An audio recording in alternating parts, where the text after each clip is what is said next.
नमस्कार दोस्तों, मैं निनाद पाठक आप सभी का स्वागत करता हूं मेरे YouTube channel stock financial mistakes mission financial literacy में। दोस्तों, जैसा कि पिछले हफ्ते भी हमने म्यूचुअल फंड के बारे में बात नहीं करी थी और उपभोक्तावाद के ऊपर में बात करी थी। तो उपभोक्तावाद से आप लोग ये समझ गए होंगे कि किस प्रकार से कंजम्पशनिज्म या उपभोक्तावाद हमारे सेविंग्स और हमारी अर्निंग को डैमेज कर रहा है। तो देखिए, पैसा बचा और उसको फिर हमने प्रॉपरली इन्वेस्ट किया अपने लॉन्गर रन के लिए। ये हमारे को जो ज़रूरी चीज़ें ये समझना इसलिए ज़रूरी है क्योंकि हमारे को अगर फ्यूचर के लिए कोई गोल है, कोई टारगेट है, कोई कॉर्पस खड़ा करने का हमारा एजेंडा है जो हमारे लिए आवश्यक भी होता है, तो वो ज़रूरी है इसीलिए क्योंकि हमारा सर्वाइवल उसी के ऊपर में बेस्ड है। क्योंकि जैसे जैसे हम अपना समय बीतता जाएगा, हमारे सामने एक एक रिस्पॉन्सिबिलिटी आकर के समयानुसार खड़ी होगी और उसको पार करने के लिए हमें पैसों की ज़रूरत पड़ेगी। और जब पैसों की ज़रूरत पड़ेगी तो काम उसके लिए पैसा ही करेगा, और वो पैसा हमारे को बचाना या पैसे से पैसा कमा करके खड़ा करना, ये ऑप्शन दोनों हमारे पास में। उसमें जो सबसे बड़ी दिक्कत करता है वो ये उपभोक्तावाद करता है, जो हमारे सेविंग को भी डैमेज करता है और हमारे इन्वेस्टमेंट पोटेंशियल को भी डिस्ट्रॉय करता है, और हमारे जो पैसा से पैसा कमाने की जो थ्योरी है, जो लगभग सबको पता है, उससे हमारे को दूर करने का कोशिश करता है। तो ये दो तीन ऑप्शन है जिसके थ्रू हम उस मकाम पर नहीं पहुंच पाते, उस टारगेट पर नहीं पहुंच पाते जहां से हमारे को एक वेल्थफुल लाइफ इंजॉय करते बने। तो इस विषय के ऊपर में हमने बात करके यही समझाने का कोशिश किया कि किस प्रकार से हम उपभोक्तावाद के शिकार न होकर के अपने पैसे को पैसे कमाने के काम पर लगाए, और हम भी कमाते रहे जब तक कि हम स्वस्थ है, जब तक कि हम कमा सकते हैं कि उम्र में है, तब तक कि हम कमाते रहे। और जो पैसा हमारे पास में बच रहा है, जैसा मैं बताता हूँ हमेशा कि 100 रुपये की तनख्वाह है तो 98 में कैसे भी करके महीना गुजारिए और 2 रुपया इन चीज़ों के लिए खर्चा कीजिए। तो जितना जमे, 2 रुपया, 5 रुपया, 10 रुपया, जो जिसकी तनख्वाह जिस हिसाब से है या जिस प्रकार से जिसका पोटेंशियल है अपनी अर्निंग का, या और एक चीज़ की आगे चल के लाइबिलिटीज़ कितनी है, तो उन लाइबिलिटीज़ को अगर आपने चॉक डाउन किया हुआ है, लिख रखा हुआ, दिमाग में सोच करके रखा हुआ है, और उसके लाइबिलिटीज़ के हमारे को अगर नंबर पता है, उसके लिए लगने वाली आज की रकम पता है, तो इन्फ्लेशन का रेट इन्फ्लेशन कैलकुलेटर के द्वारा हम भविष्य में लगने वाली उसको कीमत को भी हम पता कर सकते हैं, और उसके हिसाब से हम एक पोर्टफोलियो डिज़ाइन करके अपने अर्निंग्स को ला सकते हैं। तो ये जो तरीका है उससे हम आगे बढ़ सकते हैं। फिलहाल आज मैं उस विषय के ऊपर में बात ज़्यादा नहीं करूँगा और मैं अपने आज के विषय के ऊपर में आता हूँ। देखिए दोस्तों, आज का जो विषय है वो बिल्कुल नया और यूनिक है, क्योंकि जो आप लोगों ने सभी ने सुन रखा होगा या पीछे एपिसोड में मैंने भी बताया था कि मार्केट में किस प्रकार से क्रिप्टो करेंसी से पैसा बन रहा है। तो ये क्रिप्टो करेंसी के ऊपर में आज जो कल आरबीआई ने एक ई रुपया करके एक डिजिटल करेंसी लॉन्च की है, उसके बारे में मैं बात करूंगा। अभी उस बारे में बहुत कम लोगों को शायद पता चला होगा, या क्योंकि उस अभी आरबीआई ने एक पायलट प्रोजेक्ट के तौर पर 1 महीने के लिए उन्होंने इंटर बैंक ट्रांजैक्शन के लिए डिजिटल करेंसी ई रुपए के नाम से लॉन्च किया हुआ है। इंटर बैंक यानी अगर किसी बैंक को, मान लीजिए स्टेट बैंक को, अगर कैनरा बैंक को या पंजाब नेशनल बैंक को अगर अपने पैसे ट्रांसफ़र करना है किसी गवर्नमेंट सिक्योरिटीज़ या किसी भी फंड के नाम से, तो वो अपना फंड ट्रांसफ़र ये कैश के थ्रू या जो मनी ट्रांजैक्शन होता है, जैसा हम एनईएफटी वगैरह समझते हैं, तो उससे ना करके हम डायरेक्टली डिजिटल करेंसी में भी वो फंड ट्रांसफ़र कर सकते हैं। इसका एक पायलट प्रोजेक्ट कल आरबीआई ने लॉन्च किया है, और उसके थ्रू, जैसा अभी कल की रिपोर्ट के अनुसार जो कल लॉन्च किया है, उसके बावजूद भी लगभग 275 करोड़ का डिजिटल करेंसी का ट्रांजैक्शन बैंकों के बीच में ही हुआ। वो एक अच्छा रिस्पांस बताता है। लेकिन जैसा कि आरबीआई ने अपने गाइडलाइंस में बताया है कि 1 महीने बाद में हम इसको ग्रेजुअली आगे बढ़ाते हुए किस प्रकार से रुपए के अल्टरनेट के तौर पर, डिजिटल करेंसी को रुपए के अल्टरनेट के तौर पर भारत में उसका इस्तेमाल को बढ़ावा देंगे। तो उसके बारे में मैं थोड़ा सा बताना चाहूँगा आप लोगों को, क्योंकि डिजिटल करेंसी एक तरीके से हम जो अभी जानते हैं डिजिटल करेंसी, वो सिर्फ क्रिप्टो करेंसीज के बारे में जानते हैं। तो देखिए दोस्तों, क्रिप्टो करेंसी और ये ई रुपया डिजिटल करेंसी आरबीआई की जो आई है, उसमें बेसिक डिफरेंस ये है कि क्रिप्टो करेंसी जैसे बिटकॉइन वगैरह है, उनका कोई लीगल टेंडरिंग नहीं है कहीं पर। देखिए लीगल टेंडरिंग यानी जैसे हम 5 का नोट या 10 का नोट उठा के देखते हैं तो उसके ऊपर में बाकायदा एक सिग्नेचर होती है आरबीआई गवर्नर की, वो लिख करके देते हैं कि मैं ये मानता हूँ कि ये इतने रुपए मैं उसको दे रहा हूँ या ले रहा हूँ। तो ये जो लिखा हुआ है, नीचे सिग्नेचर किया हुआ है, ये आरबीआई की अपनी लीगल टेंडरिंग कहलाता है। कहने का मतलब आरबीआई इसके बीच में एक गवाह के तौर पर रहती है, बैंक के गवाह के तौर पर रहती है कि मैंने किसी को वो पैसा दिया है। और ये जो चीज है, ये हमारे को क्रिप्टो करेंसी जैसे अभी तक जो क्रिप्टो करेंसी चल रही थी बिटकॉइन वगैरह, उसमें कोई उसका लीगल टेंडरिंग नहीं है, वो मार्केट में चल रही है, उसके फ्लक्चुएशन हो रहे हैं। लेकिन अभी जो ये ई रुपया डिजिटल करेंसी भारत सरकार ने आरबीआई के माध्यम से लॉन्च किया है, ये एक लीगल टेंडरिंग करेंसी हो गई है। आगे चल के जब ये मार्केट में हमारे आपके पास में आएगी तो उसका लीगल टेंडरिंग होगा, जैसा अभी जो भी रुपए का नोट हम इस्तेमाल करते हैं वैसा उसकी भी मान्यता बिल्कुल वैसी होगी, क्योंकि उसका बैकअप में आरबीआई खुद खड़ा रहेगा। तो ये चीज हो गई सबसे पहली चीज। क्योंकि देखिए जिस प्रकार से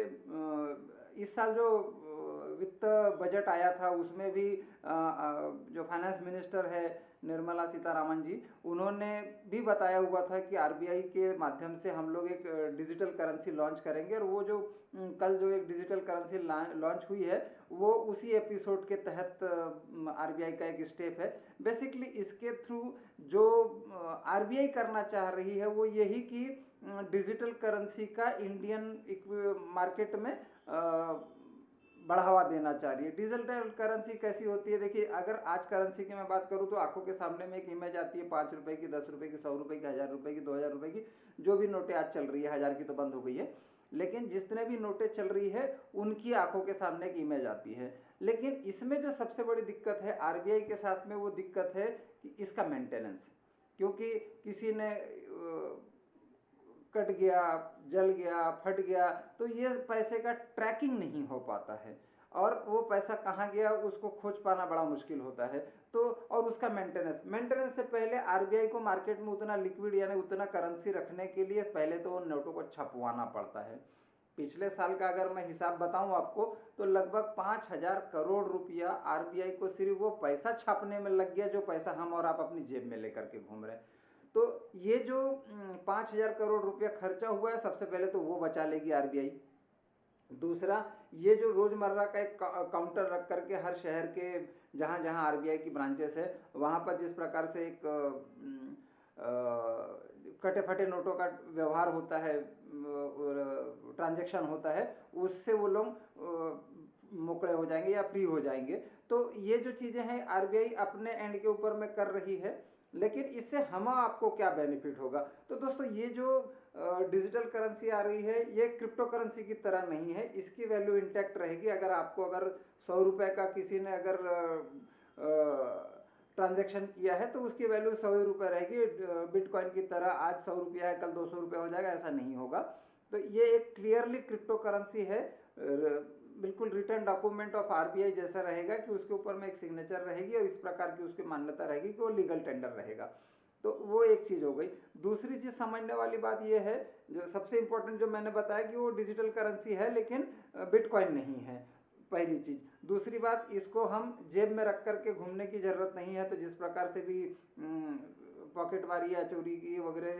जो संभावना रहती है वो खत्म हो जाएगी। वो एक चीज हो गया। दूसरा चीज जो इसमें और समझ में आ सकती है आगे चल करके, वो ये कि ये अभी जैसे देखिए अभी तो मान लीजिए हम लोग एक एनईएफटी या जो ट्रांजैक्शन करते हैं ई बैंकिंग के थ्रू, उसमें कहीं ना कहीं समय लगता है। क्योंकि जैसे एक आदमी अगर दूसरे बंदे को अगर बैंक में ट्रांसफर कर रहा है तो वो जो ट्रांजैक्शन हिट होता है वो पहले बैंक के अकाउंट में हिट होता है, लेकिन उसका क्लियरेंस आरबीआई के सेंट्रलाइज ऑपरेटिंग सिस्टम से होता है। जब वहां से क्लियरेंस होता है तो वो फंड ट्रांसफर होकर के दूसरे बैंक में या दूसरे के अकाउंट में ट्रांसफर होता है। जितना जल्दी हो जाए उतना अच्छा है, लेकिन कभी कभी इसमें समय लग जाता है और उसके चलते में एक जब तक कि ट्रांसफ़र नहीं होता तब तक थोड़ा ना थोड़ा तो अनरेस्ट दिमाग में रहता है कि कैसा पैसा कहाँ फंस गया। तो वो जो चीज़ें हैं, वो जो हर्डल है, वो ये डिजिटल करेंसी में दूर हो जाएगी। वो एक और अच्छा फायदा हो जाएगा, क्योंकि वो डायरेक्टली ट्रांजिट होगा, क्योंकि उसका जो गवर्निंग है वो डायरेक्टली आरबीआई कर रहा है। एक चीज, दूसरी बात क्या है, जिस प्रकार से हम मान लीजिए कि एक चाय की दुकान पर चाय पी रहे और हमने 10 रुपए को उठा करके नोट अगर उसको दे दिया, इतना ही सिंपल डिजिटल करेंसी भी होगा। इसके लिए कोई बैंक अकाउंट की या आगे जा करके बैंक अकाउंट की भी जरूरत नहीं है। वो जैसा एक वॉलेट रहेगा, डिजिटल करेंसी का एक वॉलेट रहेगा, जैसा हमारे जेब में, आपके जेब में पर्स रहता है, वैसा ही एक वॉलेट पर्स रहेगा। उस वॉलेट में पैसे रखे रहेंगे, वो वॉलेट से पैसे दूसरे के वॉलेट में जाएंगे, बैंक का कोई रोल नहीं रहेगा। और इसके लिए आगे जाके तो ऐसा रहेगा कि कोई खाते की भी जरूरत नहीं है। अगर आपका खाता है तो बहुत अच्छी बात है, लेकिन जैसा हम और आप लेकर के खाते में रखते हैं अलग पैसा है और जेब में रखते हैं अलग पैसा है, वैसा ही हम कर सकते हैं। वो पैसा जो हमारे अकाउंट में है वो अकाउंट में रहेगा, और जो हमारे को अपने वॉलेट में रखना है, डिजी वॉलेट में, डिजिटल वॉलेट में, वो जेब में हम पैसा भी अपना रख पाएंगे। और ये जो हम छोटा मोटा खर्चा करते हैं, सब्जी वाले के यहाँ जाना, जहाँ पे हमेशा कैश के ही ट्रांजेक्शन होते हैं, तो वहाँ पर भी हम अब कैश ट्रांजेक्शन की जगह में ये ई रूपी के माध्यम से डायरेक्टली कैश ट्रांजेक्शन की जगह में डिजिटल ट्रांजेक्शन कर पाएंगे। हालांकि अभी हम लोग उसमें यूपीआई यूज़ करके, जैसे गूगल पे हो गया या फ़ोन पे हो गया, उसका ट्रांजेक्शन करते हैं, तो वो सब चीज़ों की भी आगे जा कर के ज़रूरत नहीं पड़ेगी। वो करते हैं तो अच्छी बात है, लेकिन उसमें भी कहीं ना कहीं एक ऑपरेटिंग एंड के ऊपर में आरबीआई गवर्निंग रहता है। लेकिन ये जो डिजिटल ट्रांजेक्शन रहेगा, डिजिटल करेंसी रहेगी, उसमें इस प्रकार का कोई हर्डल नहीं रहेगा। लेकिन हाँ, यहाँ पर इन सब बेनिफिट्स के साथ में एक चीज़ और रहेगी। जिस प्रकार से मान लीजिए कि आपका सेविंग अकाउंट में, मैंने अभी तक सारे फायदे ही बताए, लेकिन एक नुकसान ये रहेगा, गौर करने वाली बात है, बताना जरूरी है। एक नुकसान ये है कि जैसे अभी आपको मान लीजिए कि सेविंग अकाउंट में पैसा रखा हुआ है, तो सेविंग अकाउंट में एक रिकरिंग या एक जो सिंपल इंटरेस्ट वाला जो पोर्शन होता है, तो कहीं ना कोई एक इंटरेस्ट के टेबल में बैठाल करके, चाहे महीने भर के अकाउंटिंग हो चाहे कुछ हो, आपकी सेविंग अकाउंट में बचे पैसे के ऊपर में कुछ ना कुछ आपको ब्याज या इंटरेस्ट मिल जाता है। लेकिन यहाँ जो वॉलेट में पैसा रहेगा, वो पैसा किसी सेविंग अकाउंट का नहीं रहेगा, किसी बैंक की विजिलेंस में नहीं रहेगा। ये डायरेक्टली आपके वॉलेट में रखा पैसा रहेगा, जिसके ऊपर में आपको ये जो छोटा मोटा जो इंटरेस्ट मिल जाता है या मिल जाता था, वो पैसे के ऊपर में आपको इंटरेस्ट नहीं मिलेगा। इसीलिए आपको वहाँ पर पैसा, सावधानी के लिए बता रहा हूँ कि वहाँ पर पैसा आपको सिर्फ उतना ही रखना है जो आपके रोज़मर्रा के खर्चे के लायक का रहे, और बाकी का पैसा जिस तरह से सेविंग अकाउंट में रखते हैं वैसा ही रखना है। वहाँ पर से पैसा हमको जब ज़रूरत पड़ेगी तो हम अपने डिजी वॉलेट में ट्रांजिट करेंगे, और उसके बाद में हम जो ये अपना रोज़ का खर्चा करते हैं, जैसे जेब में पैसा लेकर के घूमने वाला, कि अचानक से किसी को 10 रुपए की चीज़ लेनी पड़ी, या किसी को 100 रुपए की चीज़ लेनी पड़ी, या किसी को कुछ अच्छा पसंद आ गया तो 500 का, 1000 का आ जाता है, तो उस प्रकार के खर्चों के लिए हमारे पास में ये डिजिटल वॉलेट रहेगा। तो ये इस प्रकार से एक जो डिजिटल करेंसी भारत सरकार बना रही है, तो ये दोनों के लिए अच्छा है। देखिए, गवर्नमेंट ऑफ इंडिया तो बहुत सारे ऐसे मेजर्स ले रही है जिससे कि हर इंडिविजुअल का, देखिए बैंकिंग सिस्टम में भी आप देखेंगे तो बहुत हद तक के जो मर्जर्स हुए हैं बड़ी बड़ी बैंकों में, बहुत सारी बैंकों के, तो ये जो मेजर्स गवर्नमेंट उठा रही है उसके थ्रू वो अपनी ओवरहेड्स को या अपने खर्चों को कम कर रही है। उसी मेजर्स के तहत में अब ये डिजिटल करेंसी भी ला करके गवर्नमेंट ऑफ इंडिया या आरबीआई इस प्रकार के कदम उठा करके अपने खर्चों को कंट्रोल करने का प्रयास कर रही है, और अल्टीमेटली उनके खर्चे कम होंगे तो कहीं ना कहीं मार्केट में पैसा आएगा, और पैसा आने के बाद में महंगाई कम होगी। और ये सारे मेजर्स कहीं हद तक के हमारे आपके ही खर्चे के ऊपर में चलता है, क्योंकि आरबीआई तो देखते हैं आप लोग कि वो कुछ विशेष काम नहीं करती है, तो जो पैसा कमाती है या जिन लोगों को भी वो तनख्वाह देते हैं, वो सब हमारा आपका या टैक्स का ही पैसा है। तो जिस प्रकार से ये सब चीज़ें गवर्नमेंट ऑफ इंडिया अपने कदम उठाएगी अपने खर्चों को कंट्रोल करने के लिए, तो कहीं हद तक कि ये हमारे लिए भी बेनिफिट है। और देखिए, डिजिटल करेंसी आज की डेट में सबसे ज़्यादा ट्रेंड हो रही है, सबसे ज़्यादा डिस्कस हो रही है। तो ये एक कहीं हद तक के भारत में बिटकॉइन की टक्कर की एक ऐसी करेंसी आ जाएगी जिसके ऊपर में भारत सरकार या रिजर्व बैंक ऑफ इंडिया का अपना टेंडरिंग अंडर टेकन रहेगा। तो वो आपको कहीं हद तक के इन चीज़ों से दूर रहने के लिए सेफ रहेगा, क्योंकि उसमें जिस प्रकार की वॉलिटैलिटी है, जिस प्रकार के फ्लक्चुएशन है, कभी उसकी रकम आधी हो जाती है, कभी दुगनी हो जाती है, तो इस प्रकार की वॉलिटैलिटी जिसमें आपके पैसे डूबने के भी डर रहता है, तो ये जो डिजिटल करेंसी है उसमें इस प्रकार का कोई खतरा नहीं रहेगा। तो मेरी सलाह ये रहेगी कि धीरे धीरे जब ये पायलट प्रोजेक्ट अपने रोज़मर्रा की ज़िंदगी में आ जाएगा, तब आप लोग इसको ज़रूर इस्तेमाल में लाइए। और उस इस्तेमाल में लाने से पहले मेरे इस एपिसोड के द्वारा इसको समझने के लिए और भी आप इसके ऊपर में सर्च कर सकते हैं। अगर मैंने जो भी कुछ चीज़ें बताई है उसमें अगर आपको नॉलेज कम लगता है तो इसके बारे में और डिटेल में भी आप जानकारी ले सकते हैं। लेकिन कम से कम आज ये एक बड़ा स्टेप जो आरबीआई ने उठाया है, जो फाइनेंस से रिलेटेड है, इसीलिए मैंने उसके ऊपर में एक स्पेशल एपिसोड बनाने का सोचा और आप लोगों के साथ में बात कर रहा हूँ, शेयर कर रहा हूँ आप लोगों को उसके बारे में जो जितनी जानकारियाँ मेरे पास में है वो इसीलिए क्योंकि ये शुरुआती दौर पर चल रहा है। और अगर इस शुरुआती दौर में हम सबको पता चल जाएगा तो आगे जाके उसके ऊपर में इंटरेस्ट रहेगा, नज़र रहेगी, तो उसके जो भी बेनिफिट पॉइंट्स है उसको हम ले करके उसका फ़ायदा उठा सकेंगे। तो ये आज का मेरा ई रुपीज़ को लेकर के, जो डिजिटल करेंसी को लेकर के जो मेरा बातचीत है, मैं आज यहीं पे समाप्त करता हूँ दोस्तों। Thank you.